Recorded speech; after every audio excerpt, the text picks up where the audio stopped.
Hi, this is Gabby Pat Miller with our weekly edition of The Gabb, and we're hoping you're now liking and subscribing each week so you can catch us on YouTube, Facebook, and Instagram. And I guess I'm with one of my all-time favorite children, Dave Query. And which restaurant should we talk about? List them all. Hi, love. Hi, thanks for having me on, Pat. Well, we have 12 restaurants along the Front Range. There are 5 Jacks. We have 4 Post Chicken and Beers. We have Lola. We have the West End Tavern. We have Centro. And I'm up in Estes Park right now at the Stanley Hotel, where we're opening up a new Post on July 4th. And we should have a new Post open in Fort Collins at the end of July. So we're coming out of this, coming out swinging, and we're opening a catering company in Denver called Red F Catering and Provisions. We have a really great kitchen, which is on 22nd in California. And we just bought a food truck, which is named Queenie, and we're getting her fired up. And so, yeah, we gotta come out of this thing throwing elbows. So that's what we're trying to do. Well, you've managed to live through this whole mess. It's been crazy. Can't make this up. No, I mean, I never ever dreamt that I would be spending a year at my age trying to get out the door. I mean, 58's not that old to get out the door, Pat. So that's you're true. good. Too bad I'm not. You are awesome. And you've actually expanded even Jax's across the country now. Yeah. So we have one restaurant out of state, which is super challenging, but it's in Kansas City and it's doing great. And Kansas City has been a little more aggressive with the regs. So we are at 100% there. No masks, no distancing. Missouri, honey. They're crazy. Yeah. Yeah. So we're still holding the mask, we're fighting it at the door kind of every night, but we're not in any hurry to get masks off or get people. So we've still got the spacing. We still have about 60% of our total chair capacity, and we're still asking guests to wear masks coming in, coming out, and moving around the restaurant. So still fighting the good fight. I'm on your team. I will go out happily, but if it's one of these places that's how many people can I get in? No, thank you. Yeah, there's plenty of time for that. We don't need to rush into any of that stuff.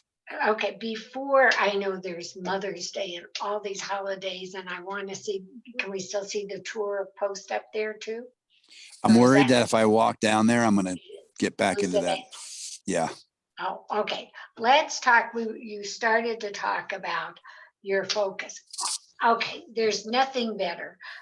4,567 chicken places have opened. Nothing compares to Post. I mean, there's just no way. Thank you. It's true. There is just nothing. And the fact that it's gluten-free has nothing to do with it because I'm gluten plus, but it's just really, yeah. I like gluten. But tell me your concept. Everybody who has been to Lola, for example, or to Jax now, they are raving that it's better than ever. So tell me what you're doing. Well, we're super proud that yesterday it was announced in Westward that Jax was voted the best seafood restaurant in town 27 years after opening. And the Post got voted the best fried chicken. And to your point, there is certainly a lot of great fried chicken in Denver. And with Lola and Centro and the West End Tavern, where we do barbecue, we're just really trying to focus on the food. Hospitality has always been what we try and do really well. But people don't say, let's go out and be entertained by servers, or let's go out and, really focus on the lighting and the music. They say, let's go out and eat. And so our focus coming out of this has been on the food. We've doing a major revamp of the Jax menu right now. Sheila, our chef of 24 years, and Kyle Mendenhall have been in the kitchen working really hard. Sheila has been there 24 years? Yeah. Okay. Yeah, she still looks like she's 18 years old. I know. So we're really revamping the menu at Jack's. We've done a massive revamp at Lola with our partner Javier Placencia, and really focusing on the food. Centro has been really warmly embraced with all the changes we've made with the food there, and with Okay, the that's post. in Boulder if somebody is not sure. Yep, Centro at 950 Pearl Street in Boulder, Mexican kitchen. And with the post, we hunkered down and we got all the chefs in the kitchen about 6 weeks ago, and just item by item, line by line, taste by taste, went through everything we're cooking and tried to make it better. So I that don't is know our, how you could make it better. oh yeah, you can always make it better. Yeah. And by making it better, it may not mean changing a recipe. It might mean figuring out how to make it more consistently.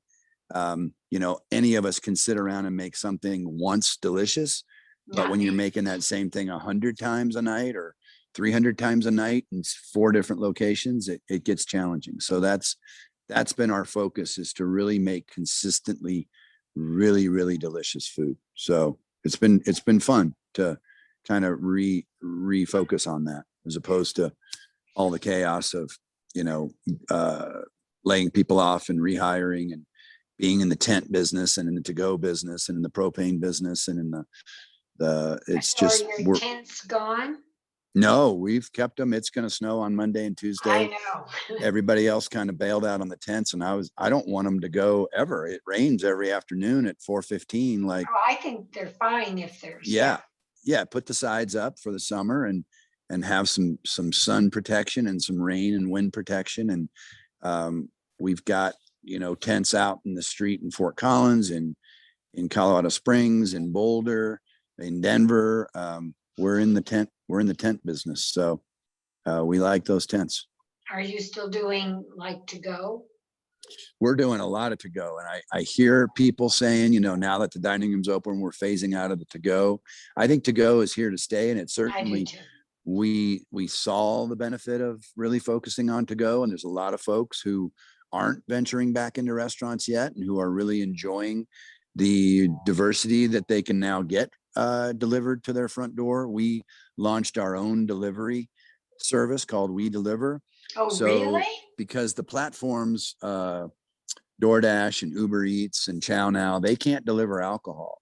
And now that we can deliver alcohol, we're doing that, and we can carry that hospitality to the front door.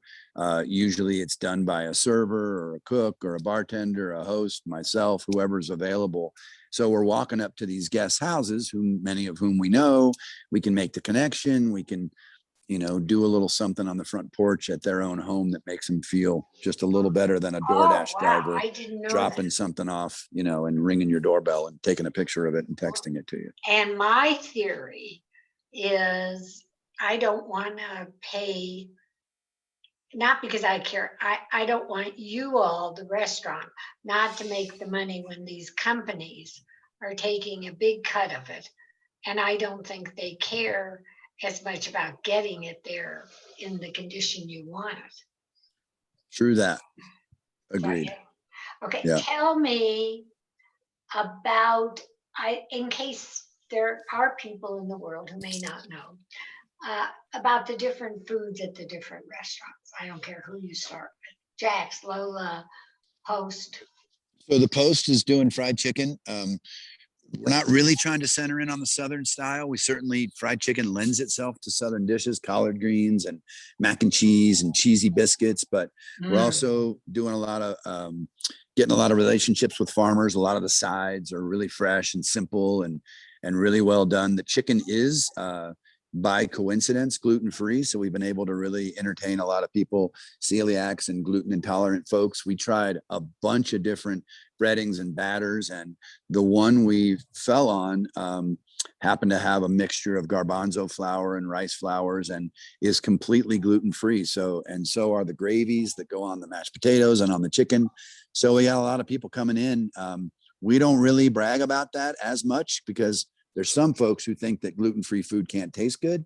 So This can taste just fine. those who need to know, and those who don't care don't. And so it's just really simple. We make all of our own beer. We have 4 Post locations, and 2 of them have breweries. So we're making beer, winning GABF awards for our beer. Our original beer maker, Brian Selders, who's still a partner, came to us from Dogfish Head. So a real strong pedigree of beer making, and he's now back at Dogfish, but is still a partner in the Post. And his protege, Nick Tedeschi, who learned everything from day one from Brian, has taken over the brew making, the beer making, and is making all of our beers. So we're having fun making beer. Hot Chicken loves cold beer, and so we're marrying the two, and it's been going so far so good. Jax is the first one opened 27 years ago in Boulder. The next one opened 2 years after that in downtown Denver in 1996. And we have 4 other locations: Fort Collins, Glendale, Colorado Springs, and Kansas City. Real East Coast meets West Coast, a little bit of New Orleans in there. My first lovely ex-spouse was from Baton Rouge. My current lovely spouse is from Lafayette, near Lafayette. So I got a pretty strong tie to Louisiana. I don't know how that happened, but love them Louisiana women. So we do a little bit of that New Orleans thing, which we love, and real fun, real loud. Not a place to go for an intimate dinner. Not a place to go for a quiet business meeting. It's very, very up tempo, upbeat. And I don't think any of your restaurants are what I would yeah, call the quiet no, business dinner. no, we got away from But that a you know while ago. what? Who wants to go out for a quiet? Well, You sometimes you want to do. see, well, you Sometimes you want got to things to see talk people. about, or you got a business Well, you meeting. can And talk. yeah, I mean, you can talk. Yeah, you don't have to scream, but it's definitely not quiet. So we got those fish houses, and that's fun. And then the West End Tavern is a Boulder institution. It's 33 years old. We bought it 18 years ago from the group that started it, and my really good friend Beaver, Steve Gorin, who created it. He passed away in 2000. The Jax location and the West End are side by side. They share a wall. They also share a grease trap, plumbing, electrical, fire lines, everything. So the two buildings are very married, and it just became important for us to have control of the one, so we didn't have a situation where we couldn't run the other. So we're in the barbecue, burger, bourbon business at West End Tavern. We have a really extensive bourbon list. I'm sitting on the porch of the Stanley Hotel right now. I'd love to say that the West End Tavern has the best bourbon selection in Boulder or in Colorado, but I actually have to give that nod to the Stanley, the restaurant up here, the Cascade restaurant in the hotel, has the largest, most deep, well curated bourbon list. I have some friends who live for bourbon. Oh yeah, it's a good thing to live for. So we're doing the bourbon thing there, and we've got a lot of great fun. We have a women's group, women that drink bourbon, that come in. We have an ice cream group where we pair bourbons with different kinds of ice cream. We do a lot of curated dinners where the bourbon producers come in from Kentucky, and they will join us for a 4 or 5 course meal and talk about their bourbons, and we'll pair different bourbons with the food and the barbecue.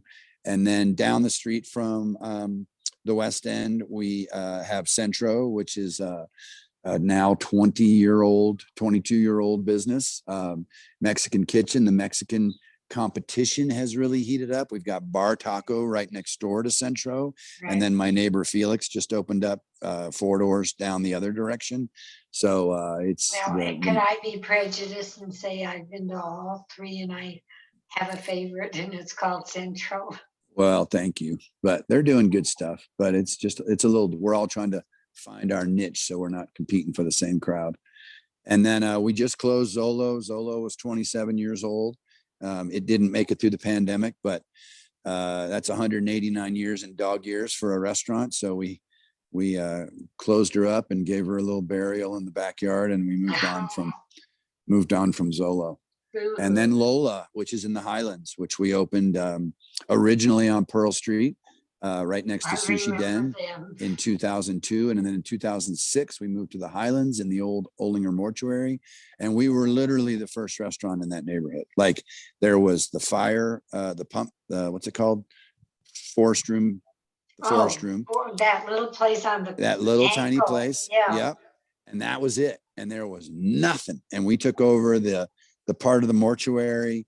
And now there are like 5,000 dining seats within a 4 or 5 block square area of us.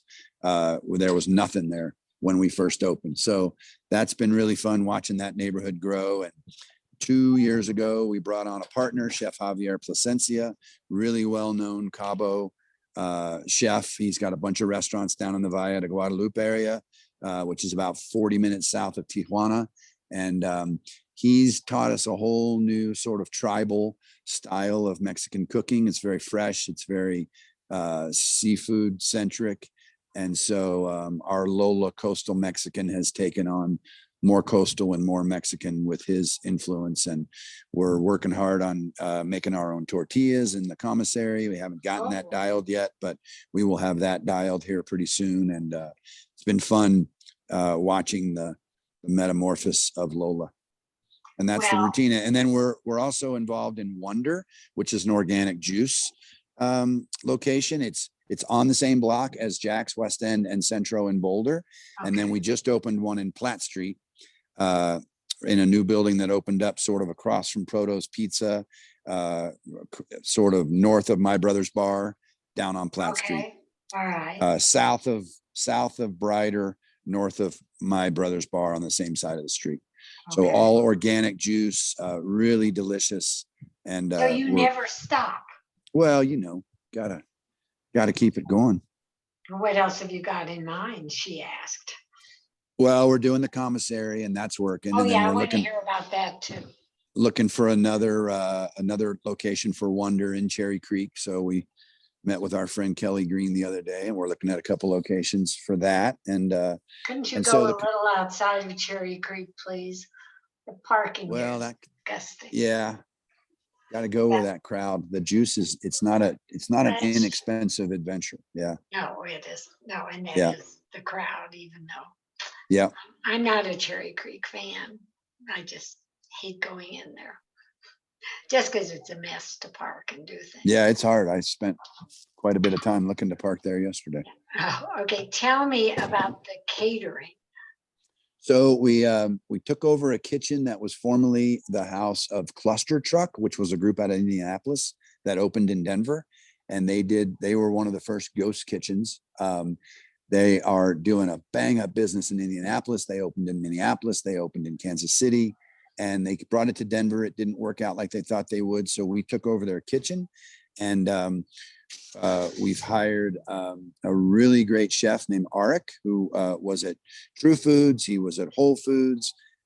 He was at Zeal in Boulder back in the day, and really bringing a lot of passion and skill into the kitchen. And we're going to start doing our own products and our own jams and hot sauces and jellies. We're already making a bunch of different hot sauces and barbecue sauces. I have a bottle of hot sauce. There you go. Every day.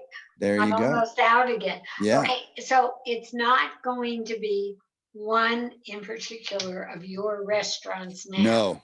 No. It is a mixture, very nimble. The food truck, we didn't really brand it with any particular restaurant brand. So we've got the ability, we created these 2 wooden discs on each side, and with these studs that come out of the side of the truck and these big exaggerated wing nuts. So we can make it, Pat's birthday party one day, or it can be a divorce party logo, or it can be Jack's, or it can be the Lasagna Project, or it can be Lola. It can be anything anybody needs it to be.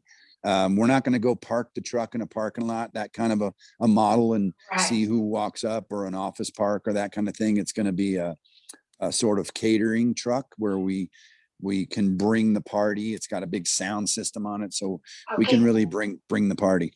So we have had, and they have been the most popular, and I'm speaking personally to our viewers. Post has catered parties for our HOA. So when we get to have another party, and people always want caterers, they're just not around. I mean, great. I'm not calling and not getting a post, or I could get a post, or you could get whatever you want. Get whatever you want. Yeah. From the catering side. I Yeah. mean, yeah. It's not where you'd call that morning and say, can you show up that afternoon? It would be like a catering. Yeah. No, God, Yeah. I'm just saying, because the post, I mean, we're still waiting till COVID lifts enough to let us have something. Yeah. And guess who's always in charge? Me. Yeah. So I know where that's going. But good for you now. It's almost Mother's Day, and the weather's supposed to be crappy on Mother's Day too. But do you have openings any place? We've got a few left. We did a big pop-up, which sold really nicely. So we've got at all the Jack's locations tomorrow between 12 and 3, a bunch of guests pulling up, and we've got mussel kits and crab cakes kits and lamb burger kits and steamed shrimp boil kits and flower baskets and organic eggs and all these different things that we had on our menu. We stopped taking orders last Wednesday, and so it gives us a chance to prep everything, and that happens. And then on Sunday, we've got special menus happening at each restaurant. They're all different. You can check the website bigredf.com and see about openings, and there's an open table link on there that you can see for openings if there's any left. It's pretty busy. This is CU's graduation today in Boulder. So all the Boulder stores are really bonkers, and yeah, it's supposed to snow on Sunday, Monday, Tuesday this week. Well, So of course. I mean, it's yes. 85 today and Right. tomorrow. Happy Colorado. Yeah, Well, exactly. what in the world have I not asked that we are missing? Because if somebody hasn't been to any one of your restaurants, I'm so hungry right now, I could die. Well, let me after turn this the let me turn the conversation. let me turn the question on you, since you're more in the know than most of us. No, not now. How do you see Denver restaurants from what you're hearing? How do you see them faring through this, and what's the Oh, general tone of okay, how fair question. everybody's doing? I think honestly, everybody's thrilled to be open. I think there is a huge, major struggle, and that you can't get help. Yeah. And I think I just find it amazing. Tom Colicchio was on national TV yesterday saying the same thing, that everybody's unemployed. They don't want to work. I mean, God love everybody. I don't know why you don't want to go to work, but every restaurant that I've spoken to or I've seen has an employment problem, whether it's front of the house, back of the house, none of the house. There's a huge, I think the restaurants that are following what you are doing are going to do better instead of just opening up madness. Because I think that's where most people are going to go and be comfortable. Yeah. And I think there's a problem that I hear that landlords want all their rent right now. I don't know that. I'm not a customer. I mean, I'm not a renter, so that seems to be a problem.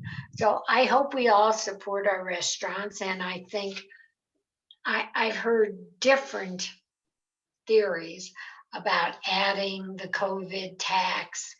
And some of the people are now doing what Danny quit doing, was adding a percentage and saying this is it. So I don't So know. we reopened with tip pooling, different in what Danny Meyer did, who Pat is talking we about. should say a name. The owner of the Union Square Hospitality and the owner of Shake Shack. So he did an all-inclusive, no tipping, but he raised his menu prices. Right. And so the guest, as smart as they all are, still was looking at an entree that was in the $52 or $65 range that maybe used to be $42 or $38. And it included the tip, but just the mentality of like, wow, this is a really expensive restaurant. So it didn't ultimately work. We reopened with a tip pooling system. So we now have a more equitable pay scale at all of our restaurants. It took a little bit away from the front of the house, who were making a much higher hourly rate, and it put it into the back of the house where historically these folks make a lower rate. If Right, we that's do, the problem. if we do, a large percentage of our minority employees in Colorado are back of the house employees. So we now have dishwashers making $22, $23 an hour, and our cooks are making $26, $27, $28 an Yay, hour. you. And everybody is in it to win it. We see a lot more teamwork. We see a lot more camaraderie and simpatico between the front and the back of the house, which is always a struggle in restaurants. And so it's really worked out well, but it's, Okay, we're going long, but I have a question. okay. The tips, are the tips included, or I come to your restaurant, my bill is $50. No, it's leave just a like it tip. normal, like it always was. You tip based on the level of service. There's no, Okay. we don't put any fees on our checks. Okay, so then the front of the house still gets they share their 20. They share. Yep. So We have everyone's to sharing. everybody. Yep. So as opposed to tip pooling that I know a lot of front of the house does. Sure, Now but that it's never includes the going back to of the house. back. Exactly. Yeah. And it can't include salaried employees, and it doesn't. So nobody who writes a schedule or who's in charge with dictating when people work can Right. participate in that. But that's one or two people in each restaurant. But it's shared universally. A bartender does a great job with a guest, gets $100 tip. Right. He or she rings a bell, and everybody celebrates the success of that. And everybody shares in the success of that, which Good is for really you. great. And it's Yeah. working. It's working great. Yeah. I love that. I think that sounds great because it sounds like everybody is still got a job. Everybody's and they're got a still job. working, but it doesn't say I'm charging $7 because I use the spray or something like that. Exactly. So, good for you. I think one of the guests of the Stanley is here. Yes, quite loudly. Yes, mother, shut up. Your children are yelling. I think everything you do is innovative, wonderful. And whether it is Jax, Lola, Post, Centro, West End. Am I forgetting one? No, I don't think Lola so. or Lola. Wonder. The Wonder. Oh, Wonder, yes. All right. How will they find you? Because we can't go through hours of it. Are they all open all the time? They're all open all the time, and you can go on to Big Red F BIGRED F as in Frank.com, and it's all on there. And can it be okay if I say I love you? And I love you too, Pat. And thank you for being with me. Absolutely. Have Honored. fun in Estes Park. No, Okay. I am. I'll Love give you everybody too. the view. That's what I'm staring at right now. Oh That my crazy, God, is that spectacular? crazy continental divide. Oh, God bless us. May we All all right. be well and we live in a great place and together. Have a great Love day. you. You too. Much love. Bye-bye.